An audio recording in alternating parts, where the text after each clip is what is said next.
Hi, shalom everyone. I'm going to continue a fantastic series of the Daf Yomi. Friends, we're learning page 25, Masechet Zevachim. And very interesting, we're learning, going into Korban Pesach territory and Erev Pesach territory because we are actually on Erev Sukkot at the moment. Very interesting enough. Now, the lamb that was brought to the Bet HaMikdash on the 14th day of Nisan was to be offered as a Korban Pesach. It must have been less than a year old. If it was born at 3 p.m. on Nisan 14th, and all of its sacrificial services were completed before 3 p.m. exactly a year later, or if it was slaughtered at 3 p.m. exactly a year later, but its blood was only applied, let's say, to the altar at 4 p.m., do we consider it as already being overaged at that point in time, and therefore disqualified? Now, should we compare the age of a korban, a sacrifice, to other matters also with a fixed state of calculation, such as a birthday, should we compare it to, of a Jewish king reign, which is fixed as the 1st of Tishrei, regardless of when he began his reign?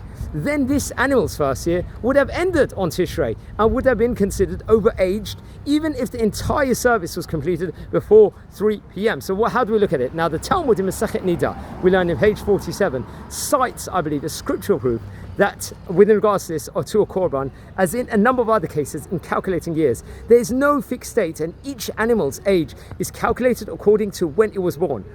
But not only do we calculate from day to day, but also from hour to hour, something we do not do in calculating when a boy becomes bar mitzvah, and we consider him as having reached maturity, let's just say, at the beginning of the eve of his 13th. And even though 13 years of day, let's just say 13 years of days and hours have not yet passed since his birth, when you look at that. Now, in this specific case, where we're going in, I've got a nice bee traveling around me, so let's just move a tiny bit away from here.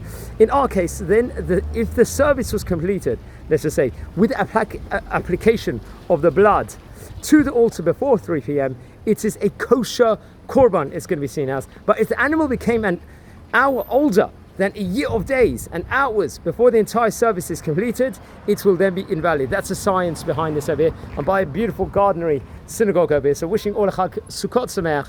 Take care and enjoy. Watch every day.